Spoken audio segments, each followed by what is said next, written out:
Getting restless already, are you? Fine. Which one of you will haunt me tonight? Mine three.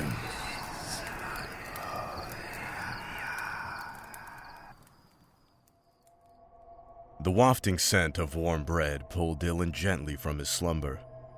Mouth-watering, he rolled over to see the other bed in the room already empty.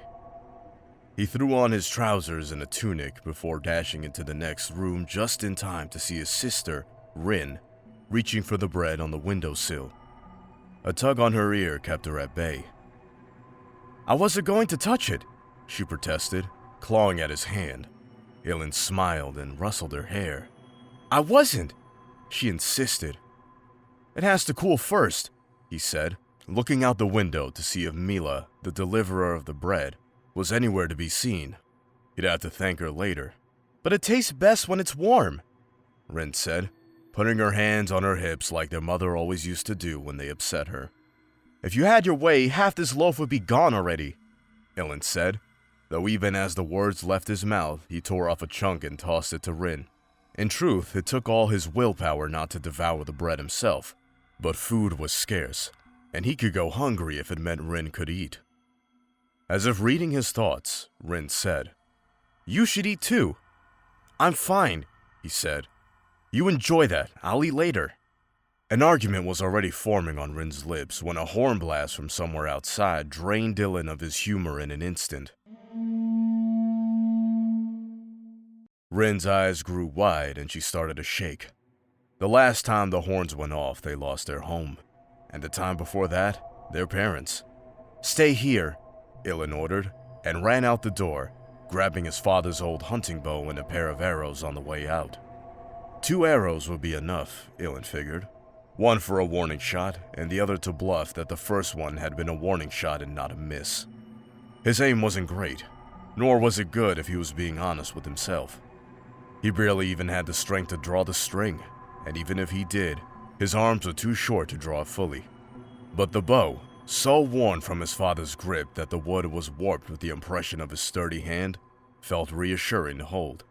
Winter had yet to release its strangling grip upon the sun, so despite the morning growing late, the sky had yet to brighten. Overhead, stars glimmered and a silver moon offered just enough light to see where he was going. Around him, the old and young began to creep out of their tents and hovels, eyes wide with a fear that Dylan shared. They didn't know whether to run or hide, and they waited on his command to do either. The war had claimed all the able-bodied men and women their tribe had left to offer, be it by war bands or enlisters. Dylan was barely 13 summers, yet he was the oldest of the orphans, and the few elders that remained were far too sick and frail to lead. In the end, Dylan found himself dubbed the leader of their little village, and had chosen to flee as the flames of war grew ever closer. Many, both old and young, hadn't survived the journey north, and those losses weighed heavily upon Dylan's mind. How his father had ever shouldered such a burden was lost on him. It felt like at any moment he would be crushed by the responsibility. If the cracks were showing, though, nobody said anything. Maybe it was because he was doing a good job. Maybe it was because nobody else wanted the duty. Dylan raced through the settlement, passing tents of tanned leather and hovels made of stone like the one he and Rin had taken residence in. The native people of this village had already moved further north by the time his people arrived here, so he felt no guilt in taking over their homes.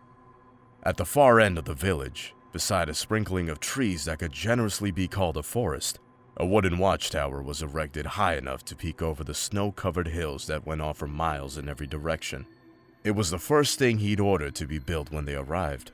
The children were hardly carpenters, and the end result was a precarious tower of logs and rope that threatened to topple against a strong gust of wind. Still, it got the job done. When they lost their home, it was because their farms were ambushed in the dead of night. The massacre may have been prevented if there were watchmen posted throughout the night. Dylan climbed the ladder into the structure, skipping rungs on his way up. The rough wood lodged splinters into his hands. 2 boys were stationed there, clutching makeshift spears and a small ivory horn used only for emergencies. Dylan found them staring into the sky, oblivious to his approach. "Why did you sound the horn?" Ilan asked, putting on his most commanding voice. He winced as it cracked a little. The boys jumped at the sound of his voice. If they heard it break, they showed no signs and burst right into their report, talking quickly and over one another. It took some patience, but Ilan was eventually able to discern that they'd seen something in the sky that blotted out the stars. Whatever it wasn't the Midorans coming to drive them further north. They had their magic, yes, but no matter the size of their so-called Merchant Queen's army, they can never claim the skies. The skies belong to the gods, and they did not share their blessings with devils. Ilan poked his head out. Far to the south, he saw the shadow of the mountains he still called home, a place he would likely never return. Above, however, there seemed to be nothing. It was probably just a cloud, Ilan told them, offering an understanding pat on the back to put them at ease. I'm telling you we saw something, the taller of the two boys said, and it moved too fast to be a cloud. Ilan sighed and conceded that perhaps it was a flock of birds. Whatever they'd seen, it was gone now. He couldn't get mad at them, though. Better they raise a false alarm every time than not sound the alarm the one time it needed to be raised. Although, now that the whole village was awake and on edge, Ilan would have to go around assuring the others it was nothing to worry about. It was as he was on his way to do just that when someone shouted a word that turned his blood as cold as the snow beneath his bare feet. Wyverns! His gaze shot upward and locked onto a group of circling shadows. Just as the boys had said, their massive shapes blocked out the light of the stars above them. This didn't make any sense. Dedris, the old trapper, had assured him wyverns weren't supposed to be found north of the Kalkala peaks because of a lack of prey and temperatures too cold for their eggs. Yet there they were. Get inside! Ilan shouted. Everyone that hadn't already began to run for cover did so as Ilan's voice shattered their trance of frozen terror. Above them, the wyverns screeched and descended, dropping so fast that in moments they were double, then triple the size. As they dove, the wyverns folded their gray feathered wings around their serpentine bodies. They almost looked like giant stone eggs plummeting from the sky. The first wyvern to reach the ground crashed into the watchtower like a boulder launched from a catapult, splintering the wooden roof and earning short screams of terror from the boys within as the slaughter began.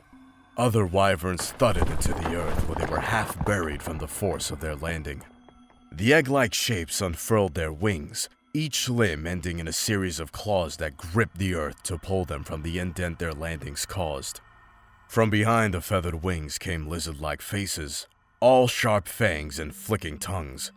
More feathers sprouted atop their head, along their spine, and heavily upon their chest. Barbed tails lashed side to side as the creatures began dashing towards the nearest people, using their clawed wings like forelegs to help them sprint. One wyvern tackled an elder to the ground, and a second snatched a young boy and began to fly away with him. Ilan fired his two arrows at the moonspawn. One sailed far too low, and the other was simply absorbed by the thick fluff of feathers that protected the wyvern's wings. Without any more ammunition, Ilan took his own advice and ran. He counted 5 of the creatures. 5! Since when did they hunt in packs? One of the creatures trampled past him and dove into a tent. The structure collapsed on the wyvern and villagers alike, muffling the screams that followed and censoring the slaughter beneath the fabric. Ilan cursed his own inability to help and made for his home where both Rin and more arrows awaited his return. Behind him, he could hear the wyverns tearing into the other surviving members of his tribe. Bursting into the stone hut, Ilan grabbed a handful of arrows and looked around. He found Rin sobbing in the corner, holding herself tight with shaking arms. She looked up, and he knew without a word needing to be spoken, she was thinking of the night their parents died. Hey, it's okay, he lied. It's just a few moonspawn. Nothing I can't handle. Father had trouble taking down just one wyvern, Rin said, her voice barely a whisper. Father wasn't half the shot I am, Ilan lied again. Come on, it's dangerous out there. You're going to hide under the bed until I come get you, okay? Rin nodded and allowed Ilan to lead her back into their bedroom. She held his hand tight and a part of him wished that she wouldn't let him go. But in the end, he pried himself away. Rin poked her head out from under the wooden frame, her silver hair covering half her face. "You have to come back," she said. "You have to promise." Iadin smiled and brought a finger to his lips, unable to bring himself to lie a third time. When Rin disappeared back under the bed, he dashed across the bedroom. He had to get outside. The other children needed his help. He couldn't be selfish and wait here with Rin as much as he wished he could. He stopped short as he exited the bedroom. Across the room, a wyvern had stuck its long, armored neck through the doorway. Its eyes, two dark orange orbs divided in half by a vertical black slit, searched the room for movement, its forked tongue tasting the air. Iadin dropped as quietly as he could to the ground, heart hammering against his chest. The creature was blocking the way out. His eyes drifted to the window. It was small, but then, so was he. Eyes locked on the moonspawn, Iadin crawled forward, pausing whenever the head turned his way. His eyes watered at the stench of its breath, which reeked of rotten meat. With every moment, Iadin expected a screech of recognition and a violent end. But as he crept forward centimeter by centimeter, the creature failed to notice him. Perhaps it was the gray color of his Iadin's skin blending in with the stone around him, or perhaps it was just dumb luck. To his surprise, Iadin made it to the window without being noticed. He waited until the wyvern was looking away before hauling himself up onto the windowsill. He was seconds away from leaping out when a scraping noise caught his attention. Iadin paused and glanced over to see the wyvern pushing itself into the hut, clawing at the stone and tearing it away in chunks as it slowly created an entrance large enough to squeeze through. It had picked up a scent, and it wasn't his. No further motivation was needed. Not trusting his aim with the bow, Iadin swiped the loaf of bread and tossed it at the creature. Surprised, the wyvern swiveled its long neck, bringing its face directly in front of Iadin, who didn't waste a moment forcing an arrow into the soft tissue of its eye. A pained squeal erupted from the wyvern's throat, and it thrashed about, pulling itself back and out of the house. For a moment, Iadin enjoyed his victory, only to find himself being dragged out with the monster by a claw embedded in his calf. The wyvern rolled back with such force, Iadin was lifted off the ground by the hooked claw in his flesh and flung several feet into the air. He hit the ground with a gasp as the air was forced out of him. Thankfully, he had the sense to brace himself enough to keep his grip on his father's bow. The arrows were scattered about, but near enough that he could reach out and grab a few without having to go far. Back in their old home among the Kalkala peaks, wyverns were a constant threat.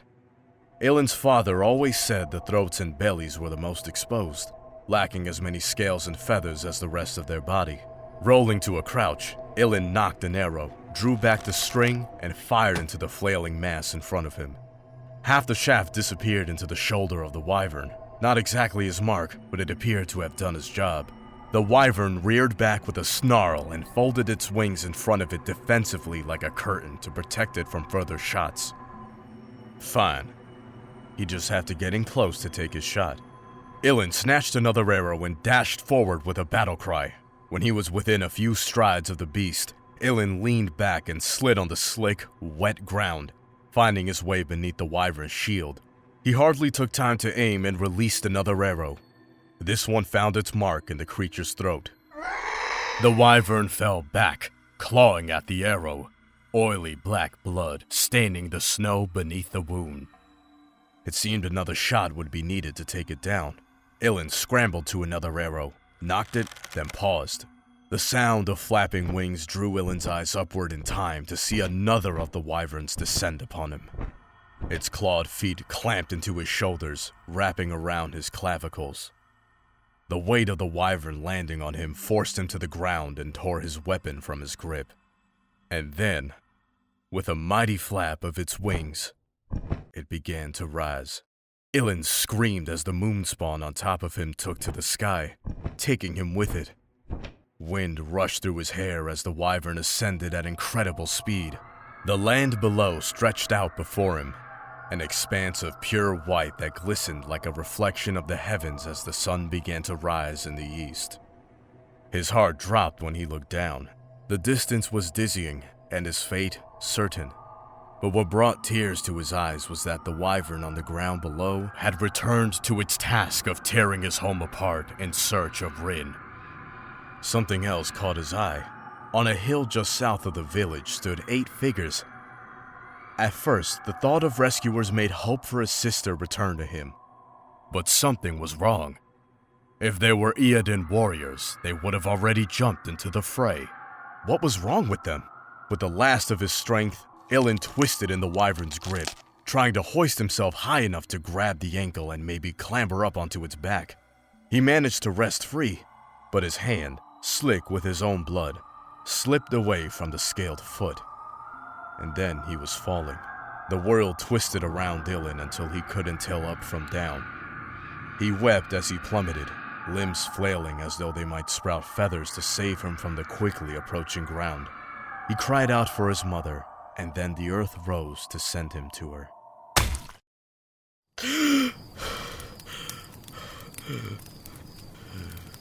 Sorry I failed you. I'm sorry. I'm so sorry.